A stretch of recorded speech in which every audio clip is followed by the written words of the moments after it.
మన ముకుందాలో లాంగ్ హారాల పండుగ నవంబర్ 8 నుంచి 16 వరకు ఫ్లాట్ 9.99% VA తో వివరాలకు సంప్రదించండి. నమస్తే అమ్మా. నమస్తే అమ్మా.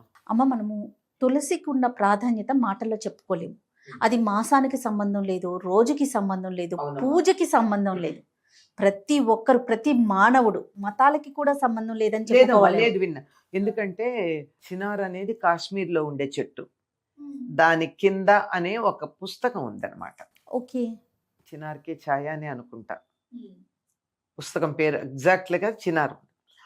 దాంతో వాడు చెప్తారు ఏంటంటే ప్రతి ఇంట్లోనూ చినార్ చెట్లు ఎట్లా ఉంటుందో కాశ్మీర్లో అలా తులసి చెట్టు ఉంటుందిట, ఇర్రెస్పెక్టివ్ ఆఫ్ ది రిలీజియన్. చూడండి, అంత ప్రాధాన్యత ఉంది.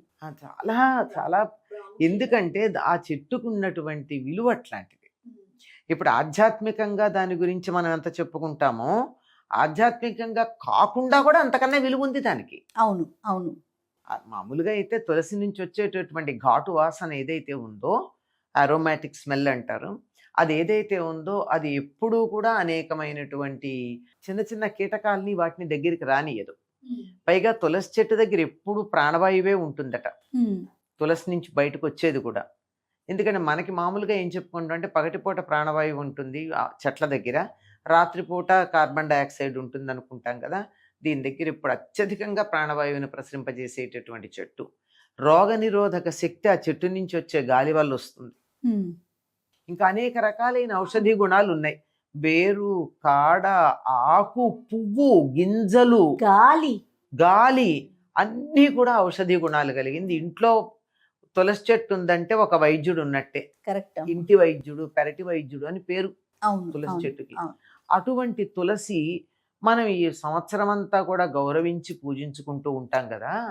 ఆ పూజించుకునేటప్పుడు ఎందుకు దానికి ఒక ఆధ్యాత్మికమైనటువంటి విలువని కూడా మన వాళ్ళు ఆపాదించారంటే లేదని కాదు, దానికి ప్రాధాన్యం అలా ఎక్కడ ప్రారంభమైంది అని చెప్పడానికి.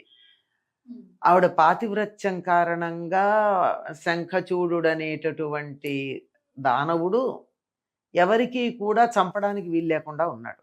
ఆవిడ పాతివ్రత్యం భంగం చేస్తే తప్ప శంఖచూడు చావడం ఈవిడ తపశ్శక్తి వల్ల. అప్పుడు విష్ణువు శంఖచూడు రూపాన్ని ధరించి వస్తాడు. అది ఎలా ధరిస్తాడంటే, శంఖచూడు మామూలు వాడు ఏం కాదు, అతను కూడా కృష్ణ భక్తుడే. కృష్ణ కవచాన్ని కంఠంలో ధరించాడు. దానివల్ల అతన్ని ఎవరు గెలవడానికి వీలు కాదు. అది ఉన్నంత కాలము కష్టమే. కనుక వెళ్ళి ఒక బ్రాహ్మణుడి వేషంలో వెళ్ళి అది అడుగుతాడు విష్ణువు, అది ఇస్తాడు. అది పెట్టుకుని వచ్చేప్పటికి భర్త అనుకుంటుంది తులసి.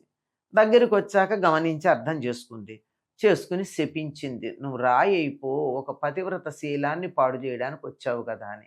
అందుకే తులసి కోటలో ఎప్పుడు రాయి ఉంటుంది, మీరు గమనించండి. అవును కదా. అప్పుడు ఆయన శాపం పొందితే నువ్వు నన్ను శపిస్తావా అని కోపం తెచ్చుకోలేదు కదా విష్ణుమూర్తి. సరే అన్నాడు.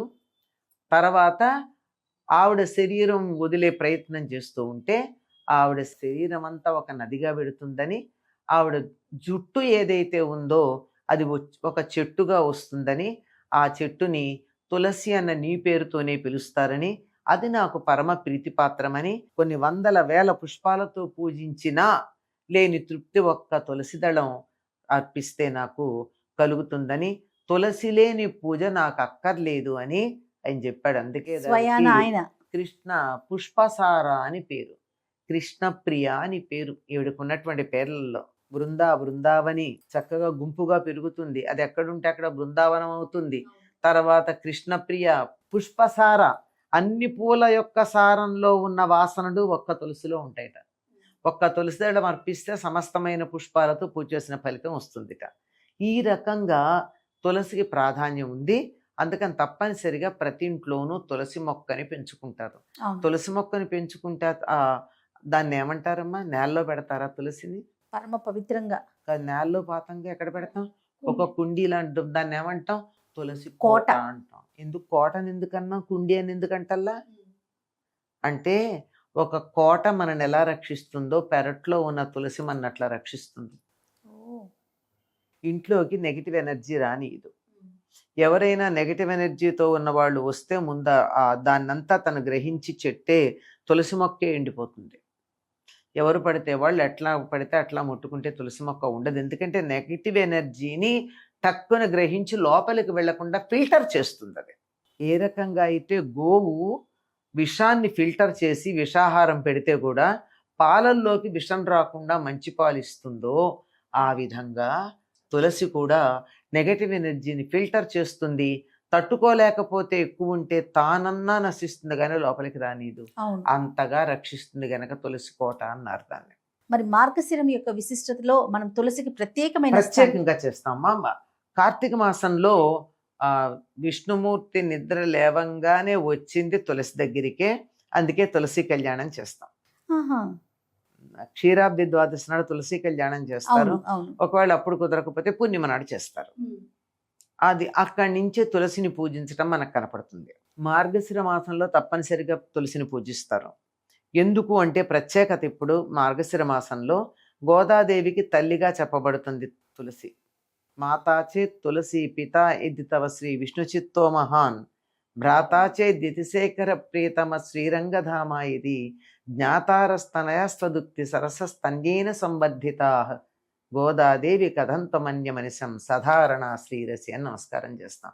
మాతాచే తులసి, తులసి పొదల్లో కదా ఆవిడ పుట్టింది. అవును. అందుకని ఆవిడకి తల్లి తులసి అని చెప్తారు.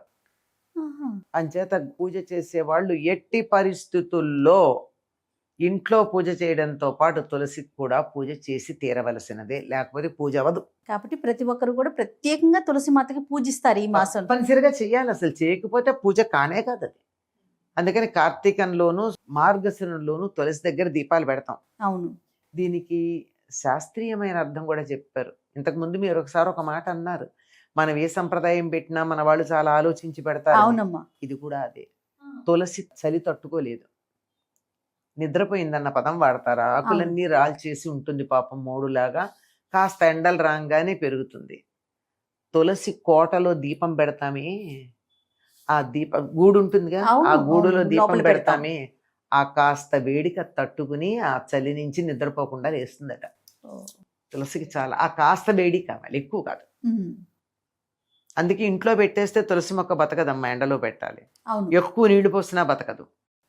చాలా సున్నితంగా ఉంటుంది, చాలా సున్నితమైనది. అందుకే అంత సున్నితంగా మన శరీరంలో ఉండే అతి సున్నితమైన అంశాలను కూడా ఆరోగ్యకరంగా ఉంచగలుగుతుంది. చాలా సంతోషం అమ్మా. నమస్తే. నమస్తే అమ్మా.